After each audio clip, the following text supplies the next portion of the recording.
네, 지난 시간에 바이오로지컬 네트워크에 대한 약간의 강의를 했었고요. 그 다음에 메타볼리즘에 대한 메타볼리즘 모델링에 대해서 강의를 한다고 말씀을 드렸습니다. 자, 메타볼리즘도 네트워크로 이렇게 그릴 수가 있고 그린 것들을 좀 보셨을 거라고 생각을 합니다.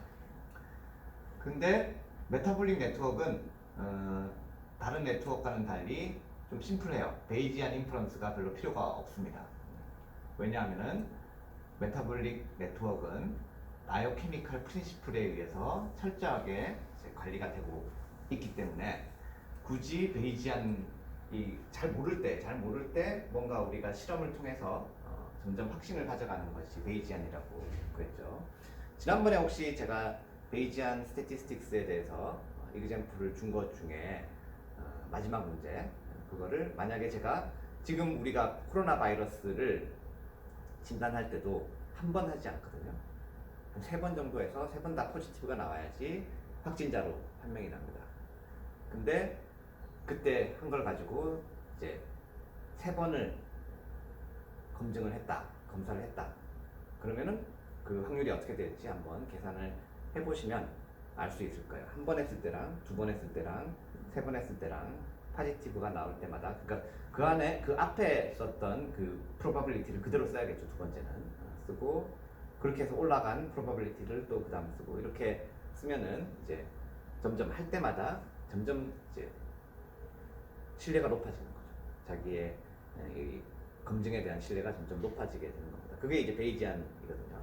근데 보통의 네트워크들은 그런 베이지안 인퍼런스를 가지고 이게 어떻게 연결되는지 잘 모르겠으니까 점점 신뢰를 쌓아 나가야 된다. 즉 실험 결과를 베이지안으로 계속해서 업데이트를 하면서 이제 알아내야 되는데 이제 메타볼릭 네트워크는 그게 필요가 없다는 거예요. 원래부터 얘는 딱 정해진 게 있어요. 특히 엣지에서 정해진 게 있어요. 그게 뭐냐? 그게 바로 매스 밸런스라는 겁니다. 그러니까 하나에 예를 들면 글루코스가 들어가면 그게 글루코스에서 글루코스 6포스페이트로 가는 이 네트워크가 딱 하나다. 그러면은 1이 들어갔으면 1에 글루코스가 들어갔으면 1에 글루코스 6포스페이트가 나와야 되는 거잖아요. 이게 매스 밸런스인데 그것 때문에 굉장히 심플하게 어널리시스가 가능하다는 거죠. 다른 네트워크들은 그렇지가 않아요. 근데 어쨌든 이거는 훨씬 쉽다. 그래서 모든 메타볼라이트들을 주로 노드로 표시를 하고 엔자이매틱 리액션 혹은 트랜스포트 스텝을 이제 엣지로 표시를 하게 됩니다. 그리고 플럭스라는 거는 그 엣지에서의 컨버전 레이스를 이제 플럭스라는 걸로 표시를 하게 되었고요. 그렇게 해서 많은 것들을 하게 됐는데 이게 왜 중요했느냐? 이렇게 구성을 함으로써 우리는 이런 템퍼러처 그러니까 시간 내 개념을 없애도 된다는 거죠. 레귤레이토리 피처도 무시해도 된다. 이런 것들을 무시하고도 그거를 계산을 할 수 있게 됐기 때문에 그 메타볼릭 네트워크가 굉장히 중요하다. 그래서 지금은 상당히 많이 쓰이고 있는 거죠. 근데 이렇게 하려면 한 가지 제한 조건이 있습니다. 스테디 스테이트여야 돼요. 스테디 스테이트면은 매스 밸런스만 적용을 하고 이런 다른 키네틱스 같은 요소를 완전히 무시를 하면서 어널리시스를 할 수가 있다는 거죠. 그래서 그거를 이제 좀 더 설명을 하면은 예를 들면 세포가 이렇게 있고 굉장히 간단한 메타볼리즘을 가지고 있다라고 봅시다. 그러면은 여기서 이제 먹이가 들어오고 그 다음에 이것이 이렇게 해서 빠져나가기도 하고 이렇게 해서 이렇게 빠져나가기도 한다. 그러면은 이제 일로 들어왔던 물질들은 반드시 이것과 이걸 양쪽으로만 빠져나가야 되는 거죠. 그게 이제 매스 밸런스의 룰이다. 그래서 그거를 이런 식으로 표시를 할 수 있다. N3가 시간에 따라서 변하는 것은 이렇게 들어온 것 플러스 이렇게 들어온 것 빼기 이렇게 나간 것. 요 플럭스의 합으로 표시를 할 수 있다. 여기서 세포가 잘하지 않나요? 뭐 이렇게 질문이 나올 수 있는데 굉장히 훌륭한 학생입니다. 근데 이제 자라는 거는 보통 2배로 자라는데 20분 정도 걸려요. 근데 우리가 이거 메저먼트 하는 거는 보통 뭐 수초에서 끝나거든요. 그래서 그 수초 정도는 이 자라는 영향을 무시를 할 수 있다는 거죠. 이 타임 스케일이 다르기 때문에. 그래서 우리가 모든 거를 모델링하는 것이 아니라 그 상태에서 그 스테디 스테이트에서 얼마나 플럭스가 가고 있는지를 모델링을 할 때는 자라는 패턴을 무시를 해도 된다라는 겁니다. 그렇게 이해를 하시면 되겠고요. 그래서 이렇게 그렇게만 이제 하고 나면 생각보다 이것이 플럭스가 쉽게 풀린다는 거예요. 왜냐하면 스테디 스테이트에서는 얘네들의 농도는 일정하다라고 생각을 하는 거거든요. 그래서 이것이 0으로 놓을 수가 있다는 거죠.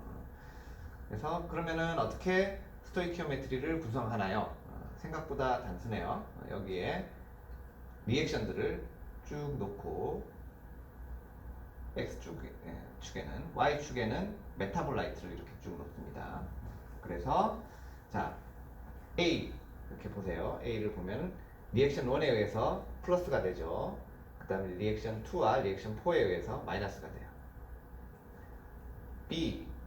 B를 보면 리액션 2에 의해서 생기고 리액션 3에 의해서 마이너스 없어집니다. 뭐 그런 식으로 다 계산을 하면 돼요. 들어오고 나가고 1 마이너스 1 마이너스 1 그다음에 들어오고 1 마이너스 1 이런 식으로 또 그냥 쭉 써주기만 하면은 스토이키오메트리 매트리스가 결정이 된다. 좀 다른 이그젬플을 볼까요? 사실 요거를 처음 메타볼리즘에 적용한 사람은 이제 클락이라는 사람이고 그그 사람의 논문을 찾아보면 되는데 어쨌든 뭐 이런 모델에서 생각을 하시면 되겠습니다. 뭐 메타볼라이트 글루코스가 들어오고 이렇게 해서 나가는데 여기에 이게 합쳐지는 리액션은 2x 플러스 x3로 해서 x4가 된다. 그러면은 스토이키오메트리 매트리스는 이렇게 아까 말씀드린 대로 V1, V2, V3, V4, V5, V6 이렇게 놓고 그 다음 메타볼라이트 X1, X2, X3, X4를 놓고 쭉 써주면 돼요. 1, 마이너스 1, 마이너스 1. 근데 여기서 이 리액션은 이제 X 요 리액션을 쓸 때는 이제 X가 2가 2개 없어질 때마다 X3가 하나 없어지고 그 다음에 X4가 하나가 생기는 거니까 이때는 좀 주의를 해서 이런 식으로 써주면 되겠죠. 그래서 그렇게 되면은 이제 스토이키오메트리 매트리스가 됩니다. 그러고 나면은 이 메타볼라이트들은 시간에 따라서 어떻게 변하느냐? 이 스토이키오메트리 매트리스 곱하기 V라는 벡터 V1, V2, V3, V4, V5, V6로 되는 벡터로 곱한 거에 합이 되고 곱하기가 되는 거고 그 다음에 스테디 스테이트에서는 SV가 0이 되는 것입니다. 그러면 이게 사실 그냥 4차 그냥 방정식이에요. 그냥 리니어 엘지브라 방정식이 되는 것이고 거기에 보면은 이퀘이션은 총 4개가 있어요. 여기 보면은 변수는 여기에 V1, V2, V3 요거를 생각하시면 됩니다. V1, V2, V3, V4, V5, V6라는 벡터가 여기 곱해지는 것이니까 그리고 0이니까 이렇게 쭉 곱하면은 이퀘이션은 총 4개가 나오고 변수는 V1에서부터 V6까지 6개가 나옵니다. 그러니까 심플하게 생각하면 x, y, g라는 3개의 변수를 가지고 있는데 이퀘이션이 2개밖에 없으면 어떻게 돼요? 못 풀죠, 그죠? 못 풀게 되고 그러면은 x, y, g 중에 몇 개를 알면 이걸 풀 수 있게 되느냐? 1개를 알면 풀 수 있죠. 그래서 그 1개가 디그리 오브 프리덤이라고 부르는 거예요. 그래서 여기서 보면은 총 4개의 이퀘이션이고 변수가 6개이기 때문에 디그리 오브 프리덤은 2가 됩니다. 그러니까 2개의 변수를 측정하게 되면 이 전체를 알 수가 있다는 거죠. 그거를 이제 이런 식으로 표시를 했고 이렇게 다시 돌아가가지고 그러면은 어떻게 그거를 해결해야 되는가?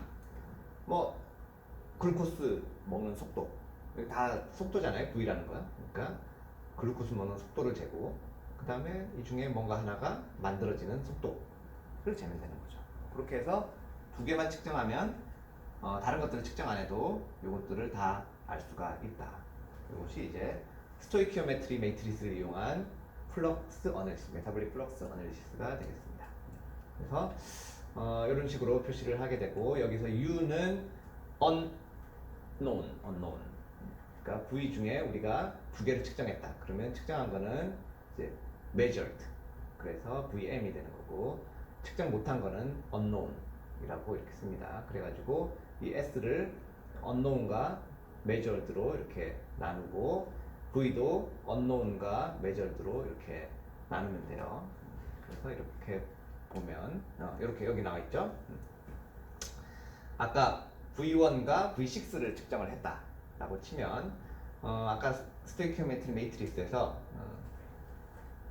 V1과 V6를 측정을 했다. 그러면은 이거를 이쪽으로 자리를 옮길 수가 있어요. 그 이제 리니어 엘지브라의 타이브엇 오퍼레이션이라고 해가지고 요거를 요렇게 가져가고 V1도 똑같이 이제 곱하기니까 V1이 똑같은 위치로 옮겨가게 되면은 똑같은 이퀘이션이 나오기 때문에 그거는 그냥 그렇게 하면 되는 거예요. 그래서 unknown을 모으고 measured를 모을 수가 있습니다. 그렇게 하면은 이제 V2, V2, 3, 4, 5에 대한 unknown에 대한 스토이키오메트리가 따로 모이고 그 다음에 measured 되는 V1과 V6에 대한 것들이 이렇게 따로 모이게 됩니다. 그러면은 요거를 곱하게 되면은 4 곱하기 4, 4 곱하기 2, 그 다음에 2 곱하기 1 이렇게 해주고 총 4 곱하기 1의 결과물이 나오게 되고, 그것이 이제 unknown 플럭스의 값이 되는 것이죠. 이런 식으로 아주 단순하게 우리가 세포 안에서 돌아가는 플럭스를 우리는 측정을 못한다. 그렇지만 인풋 몇 개, 아웃풋 몇 개만 측정을 하면 그 안에 거를 계산을 할 수가 있다는 거죠. 그거를 이제 1980년대, 90년대 많은 사람들이 이제 적용을 했어요. 그래서 이런 식으로 우리 진짜 메타볼리즘에 좀 적용을 해보자. 그래서 적용을 할 수가 있는데, 진짜 메타볼리즘에 들어가기 전에 잠깐 여러분들 중에 메타볼리즘을 배우긴 배웠지만 전체적으로 어떻게 봐야 될지 잘 모르는 분들도 있을 것 같아서, 그래서 인트로덕션을 좀 하도록 하겠습니다.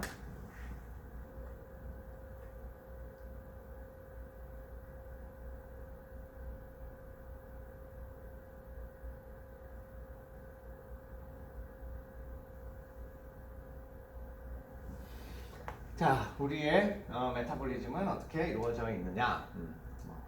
필요 없고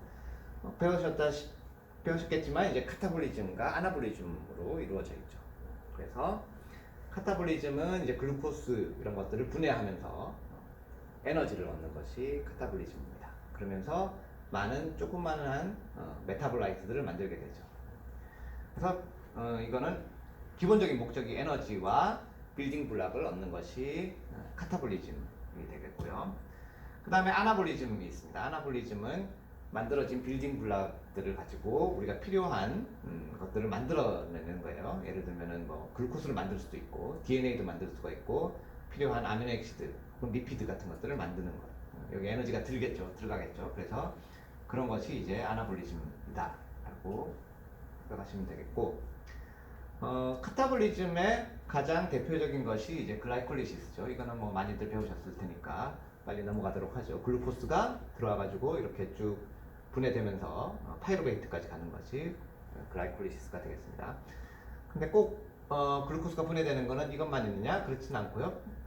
PP 패스웨이가 있고, 그래서 얘는 이제 주로 오탄당을 만들기도 하고요. 그래서 이렇게 다시 돌아오게 되는 거죠. 이 오탄당들과 이 사탄당 이런 것들이 아로마틱 아미노액시드를 만드는데 필수적으로 쓰이기 때문에 이거는 반드시 모든 세포가 조금씩은 오퍼레이션을 하게 됩니다. PP 패스웨이는.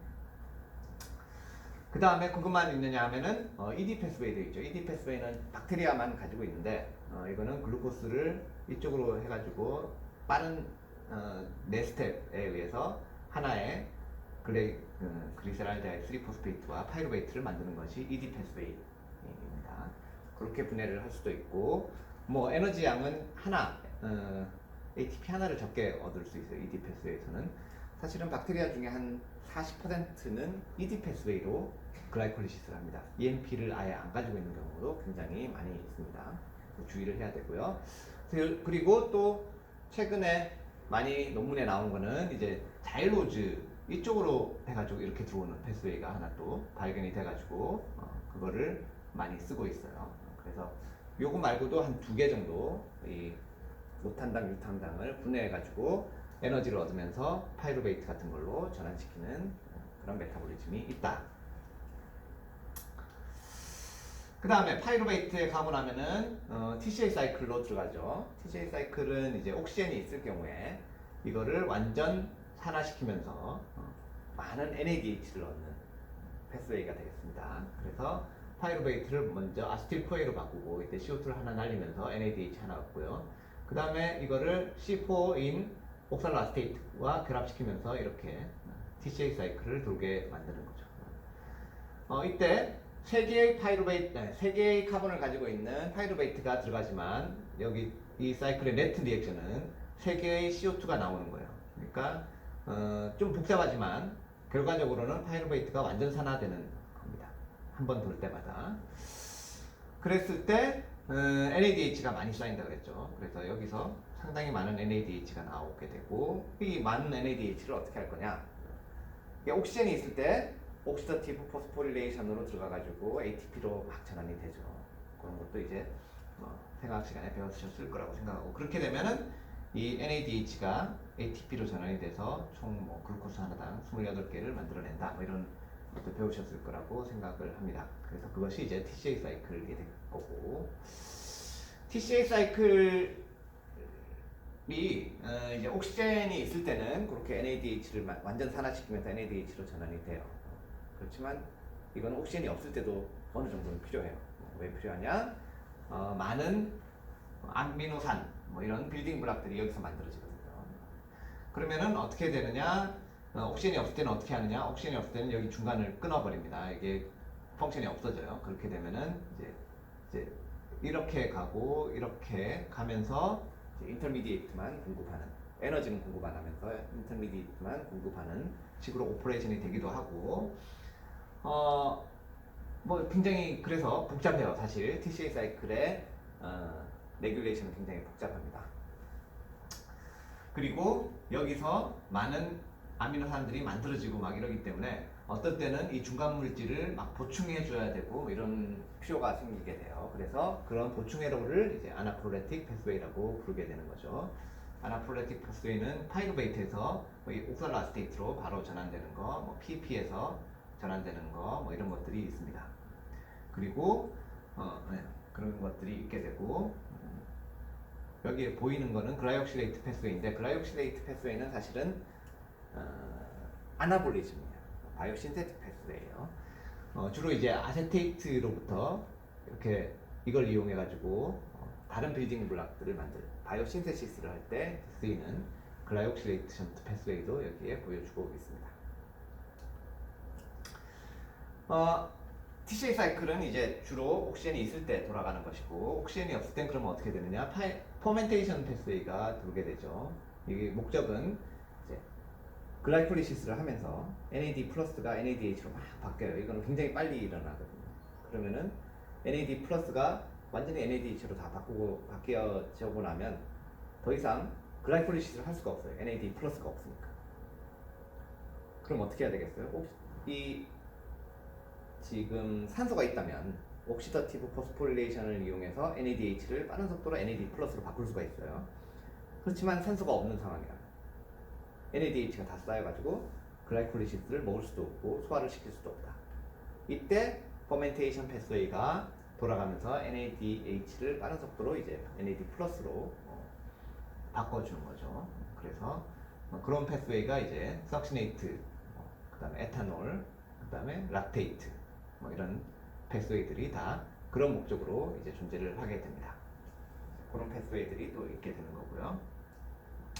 아까 말씀드린 옥시다티브 포스포릴레이션입니다. NADH가 빠른 속도로 NAD 플러스로 바뀌게 돼요. 그러면은 얘는 전자를 굉장히 주고 싶어 하는 애거든요. 그러면 그 주고 싶어 하는 전자가 이렇게 컴플렉스 1, 3, 4를 통해서 중간중간에 이제 유비키틴이나 사이토크롬 C도 있지만 걔를 통해서 결국은 산소로 전달돼서 산소가 일렉트론을 받으면서 H2O로 전환이 되게 됩니다.